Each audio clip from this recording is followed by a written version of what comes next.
I've got not one, not two, but three quarterbacks that you should be aware of. Let's start with Kaidon Salter. So, report over at Athlon Sports that Kaidon Salter could be heading to Colorado. This has not happened as I am recording this show. It is just being discussed as a possibility. Then I'll talk about Darian Mensah of Tulane and Tyler Van Dyke of Wisconsin, both hitting the transfer portal. Mensah is the far more surprising of the two. I don't like this move for Colorado. I really wouldn't. So Salter is a guy who has spent the last several years at Liberty. He's had a lot of success, and he's been in college football for quite a while now. I'm not wild about his prospects of playing Power 4 football consistently. Liberty, remember, competes in Conference USA. Now, Curtis Rourke was playing in the MAC. We've seen what he's done in the Big Ten this year, led Indiana to an 11-1 season, and Kurt Cignetti's got the boys as a 12-team playoff squad. That's wildly impressive. So I'm not saying just because you come from that level of conference that you're not capable of succeeding in a bigger conference. I am saying I do not believe that Kaidon Salter is one of the guys that can make that sort of jump. I'd had an eye on Curtis Rourke. I didn't think he'd be this good in his first season at Indiana, but I watched him play at Ohio and thought that guy's really good. I watched Kaidon Salter in the one game when Liberty, and this is a team-wide issue as well, but when they went up against Oregon last year in the Fiesta Bowl, offense put up one touchdown in the opening drive, and that was it. He's got a solid arm. It's not great. He's mobile. He's not Lamar Jackson. He's fine. But the reason, even more so, that's the secondary reason. The primary reason that I don't like this move is Colorado has JuJu Lewis coming in. JuJu Lewis is a massive quarterback flip. Number one, the amount of high-end talent that he has will command transfer portal offers if he does not play a lot in his first season. So that's the first consideration. Second consideration, how do you view 2025 if you're the Buffs? Because I bet you I view it differently than a lot of Colorado fans out there. We'll see what happens in the transfer portal and how the Colorado roster looks going into next season. But you're going to lose the Big 12 Offensive Player of the Year and, in all likelihood, the Heisman Trophy winner. That is going to be a season where I don't have conference championship expectations for the Buffs. That is the perfect time, like Dylan Raiola at Nebraska, to play a true freshman quarterback and let him learn on the job. I would say, JuJu, here are the keys to the car. We brought you here because we believe you're good enough to be the guy. Here you go. Let's go build and grow this thing together. Because this was a 2-year development, remember, for Colorado. They go from 1-11 to 4-8. And Shedeur Sanders already had a year of playing experience. Yeah, if JuJu Lewis were to redshirt and be the starter in 2026, not 2025, yeah, he could have some success. He could do well. There's still a learning curve. There's still going to be an adjustment. It does not matter when you start JuJu Lewis as your quarterback. So if you truly believe he's a quarterback of the future, at some point, he's going to have to make mistakes in the game, learn on the job, and adapt to college football. And I think that should just be in 2025.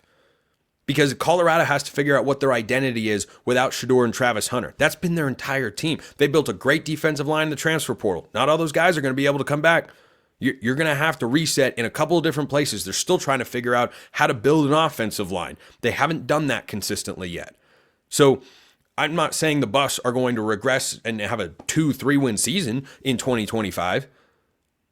But right now, I do not see them as a contender in the Big 12. And I think that is just fine. There are natural ebbs and flows with how college football goes, even for great programs, even for really good coaches. Look at what just happened to Mike Gundy at Oklahoma State. They had a regression down year. He almost did not, though, almost was relieved of his duties. He sticks around in the NIL considerations. Like, it is all pretty crazy, quite frankly. But I don't think if you're going to add a transfer, because if Colorado wants to look at 2025 and say, no, we expect to be a conference championship contender, okay, I think that's going to be a hard thing to do. Kaidon Salter's not the guy who's going to come in and lead this offense. Remember, Colorado doesn't run the ball. They just sling it all around the yard. You need to be able to get a guy who I think is more proven against higher level competition than Kaidon Salter if you want to justify sitting JuJu Lewis in year one. So I don't love that particular move. But Salter will be a notable quarterback name wherever he winds up because he's a veteran at this point in college football. He started for the last couple of years. He's had some good seasons. Sure, he could go somewhere and succeed. I don't know that Colorado is the best fit. Maybe it is. Maybe I'm wrong. Be willing to bet that I'm not. Then there's Darian Mensah. Now, this one is surprising.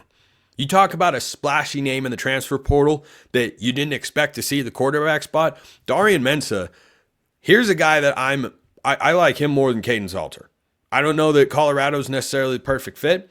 Have not seen exactly where Mensah is considering yet, but this is a guy who in his first year start, he beat out former 5-star quarterback Ty Thompson, who had sat for a couple years at Oregon, transferred in. A lot of people like myself expected, oh, well, he's going to be the starter down there. Of course, nope.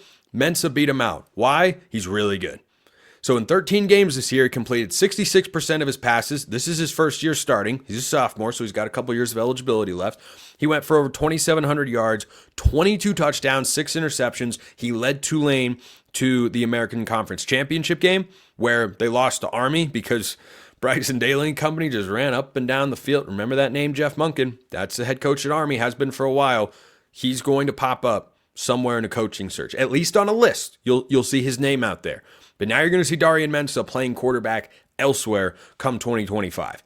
This is a guy who I think if he gets into the right system, if he's got enough support around, John Sumrall's a heck of a coach at Tulane. Troy, Tulane, instant handoff from Willie Fritz, and he went in there and had success. If he goes to the right situation, I believe Darian Mensah can lead a team to a conference championship. Does that mean he can do it in the SEC? Not necessarily. But this is the America. This is not Kaidon Salter at Liberty, who, by the way, struggled this past year. There was a regression for him, despite his head coach, Jamie Chadwell, sticking around, who's an offensive guy. That's the other reason that I'm kind of like, lukewarm at best on Kaidon Salter. But Darian Mensah playing in the American, which is one of the top two G5 leagues in all of college football, G5, Group of 5, try to crisscross those particular wires there. He had a lot of success this season. He's got a playmaking component to him that I really like. But 22-6, touchdown interception, your first year starting in college football, yeah, someone's going to get him. I saw that Ashton Daniels could be potentially going to Auburn.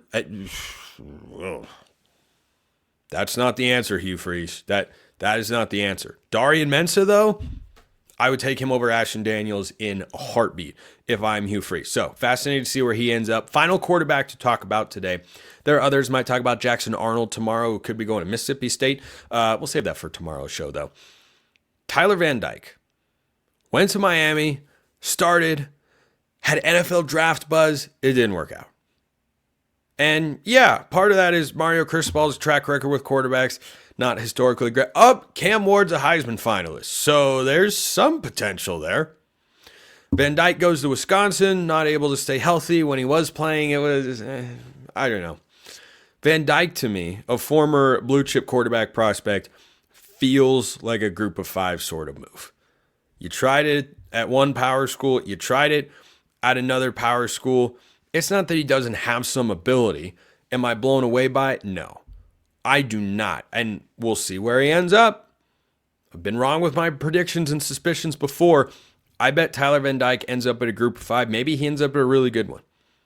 Heck, maybe he goes down to Tulane and takes Darian Mensah's spot. Or maybe they stick with the backup Ty Thompson. Maybe. I don't know. But Tyler Van Dyke, to me, from what I've seen from him, playing in a Power 4 conference, I think he's someone that needs to go down to just a slightly more manageable level of competition if he's going to have big success. If your school picks up Tyler Van Dyke, do not expect huge things at the quarterback position. Fool me once, shame on you. Fool me twice, shame on me.